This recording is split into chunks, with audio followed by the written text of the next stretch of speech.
Congratulations on the film. I think Thank we you. can all agree The Lion King is one of a lot of our favorites. It's definitely my favorite, hmm Disney franchise. So, in general, how did it feel to just be a part of the legacy now? it feels cool. I mean, like you said, The Lion King is one of those things where it transcends barriers of language, barriers of culture. If you do this with a baby or a kitten, everybody knows what you're referencing, whether that's in Korean, Portuguese, English, Japanese. So it's really dope to work on something where the audience has been developing a deeper and deeper relationship with the characters for, in some cases, 30 years. It's a really heavy thing to consider. This isn't the first time that you dealt with something that deals with identity, human stories, and things like that. So, how did being a part of Mufasa expand on those themes? I don't know that it expanded on them, but I think it presented them on a different canvas, which I thought was really interesting. And this is the first time I've dealt with something where these characters are known, and so you have all this information that the audience already has, the association the audience already has. And so when you start to deal with these themes, you're dealing with them, and to me, an almost even more complex way. The character of Mufasa is a great example. You know, for in some cases 30 years or maybe as few as 5 years, you know, children in particular, but let's say audiences in general, have really had the relationship to this character who is just like the greatest great that ever graded, like the Yeah. perfect father, perfect leader, perfect king. And then to go back and see that as a child, he had to grapple with his identity. He had to grapple with his idea of self-worth. And he had to go on this journey to achieve self-actualization, that he literally, in some ways, is a foster child. That's a really mind-blowing thing. It takes those themes and it makes them applicable in an everyday person kind of way. And Mm. yet being an everyday person doesn't restrict someone from achieving the heights of greatness that a character like this achieved. I think that's a really beautiful thing. Yeah, that's so great. Now, was this intimidating because you are taking on these iconic characters? It wasn't intimidating. I think that for me, one, nothing could be more intimidating than the project I made before this, which was the Underground Railroad. Because in that sense, I'm representing all my ancestors. I'm representing like all my people, and I'm doing it in a medium where I know if I don't create these images in a way that they have undeniable merit, I'm just saying not that they're good people or bad people, but like this piece of art has merit. It's going to be that much more difficult for someone else who looks like me to then tell a story about characters like these. So that was intimidating. That was pressure, particularly given the situation we had to make it under. This thing here, this is just they are characters. I had to almost like sort of like demythicize these characters, which is easy when you see they're just kids. They're just kids. Now they're just teenagers, they're just young adults. And they are going through things that we all go through, which is again, these struggle with identity, self-actualization, self-worth. In the case of Taka, with being able to discern between good teaching and bad teaching. Taka's being told everything belongs to him. He doesn't have to earn anything. And unfortunately, that's not equipping him with the skills to ever actually earn something. And so once I started viewing it on those terms, it wasn't intimidating at all. Yeah, and so this story is told to Kiara. And hmm because it's being told to her, did that influence like the emotion of it or the framework of it? To me, it did influence the emotion of it, the framework of it. When kids watch these movies, I think they're trying to figure out, who in the movie is most like them.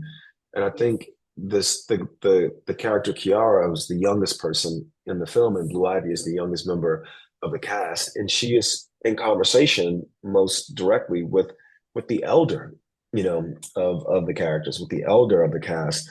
I thought that cross-generational conversation, you know, about legacy, about identity, about literally your grandfather, your ancestors, and using that conversation as a place to sort of work out all these very complex things in the world. I love the scene. My favorite scene in the movie is when Kiara asks Rafiki, who are the outsiders?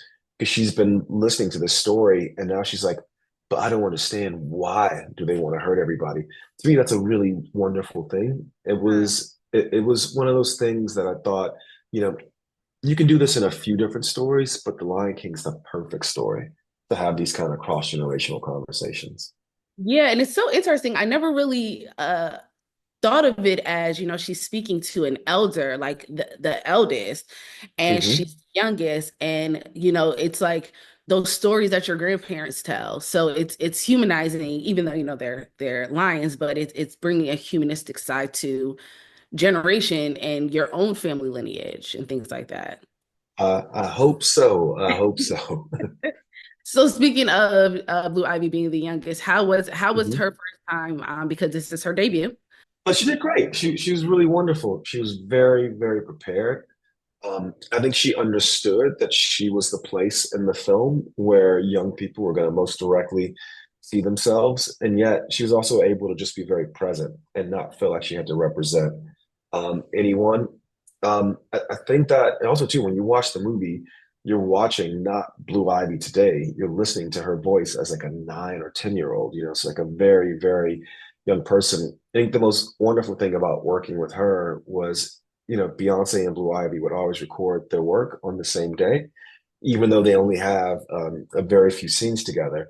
And so it was awesome to always see Beyonce finish her work and then just become a mom, you know? So you have this person who's larger than life making themselves intentionally small so that Blue Ivy could shine. It was really, really lovely. That's so interesting. And this is probably the first time anyone's able to see her be an artist and then be a mom like Exactly. right away, you know. Exactly. And so one of my two favorite, as soon as they announced that Kelvin Harrison Jr. and Aaron Pierre were in this, I was Hmm. immediately drawn in because I just, for some reason, I was like, they look just like them. Like, so how did you go about casting them and deciding they were perfect for Taka and Mufasa? Yeah, the good thing with this movie is that it all starts in voices. And typically with actors, there's all this stuff that goes into their performance, what they look like, you know what I'm saying, how tall they are, all this different stuff. In this case, it's just about what can you do with your voice. And so Yeah. both Kelvin and Aaron auditioned separately for these parts. And I did have in my head, what is it going to be like to have these two characters in a scene together? And you can hear that bond, but then you also over time can hear how that bond is going to ultimately break. And I thought they both just did a really great job of also too not being intimidated by the fact that this voice becomes the voice of James Earl Jones, or this voice becomes the voice of Jeremy Irons, of Chiwetel Ejiofor. You could tell that they weren't obsessed with that. And I think it allowed them to really be present and do great work. So I was a part of the press conference, and I loved Mhm. listening to you and Lin-Manuel speak in regards to the music. Mhm. So how important is the music to this project? It's super important. I mean, the Lion King, as Lynn likes to say, is an all bangers, no skips. The original film, and it's also too kids and audiences have been singing those songs for so long, and so you're living in the legacy of that music. And what we tried to do is just take the spirit of that and not sort of feel like we were working in the shadow, of that music. One of the conversations that we had was, at the end of this film, the sound of the OG Lion King starts to emerge because this stuff comes first. And so once we had those principles and Lynn saw the film, it was great to start going through the movie and go, oh, when Taka says, I have one more secret, Mufasa, I always wanted a brother, that's a song because the energy of that, the sentiment of that is so beautiful and fun, but also ultimately heartbreaking because you know where it ends up. So it was a really cool process working with him. It's so interesting because, well, you don't know, but my sister just had a daughter. She just turned one, and I'm already playing the original soundtrack. So, do you think Hmm. there's going to be some songs that transcend generations, that people will still sing along with this one? I hope so. I think I always wanted a brother is a very catchy track. It's an earworm. My favorite song is the Malele song, sung by Anika Noni Rose and Keith David. I just think the song is just so moving. And we were talking earlier about, Kiara being the youngest member and Rafiki being the eldest and them being in conversation. I think this idea of legacy and this place where we can all spiritually convene in Malele. I think it's a very moving message. And they just sing the hell out of the song. So, That's exciting. That's beautiful. And lastly, so this film explores the concept of found family.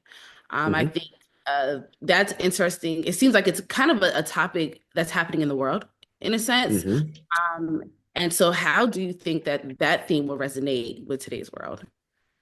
I hope it resonates. Again, The Lion King is a story that transcends barriers of language, of culture. I think also, too, we are more connected now than we ever have been.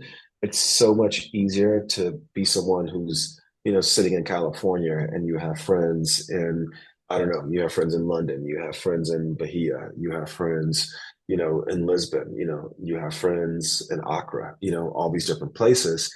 And you can sort of find commonality of purpose and intent and build a family out of that. I think that's a really wonderful message for a contemporary sort of world, contemporary society. And I'm the perfect example.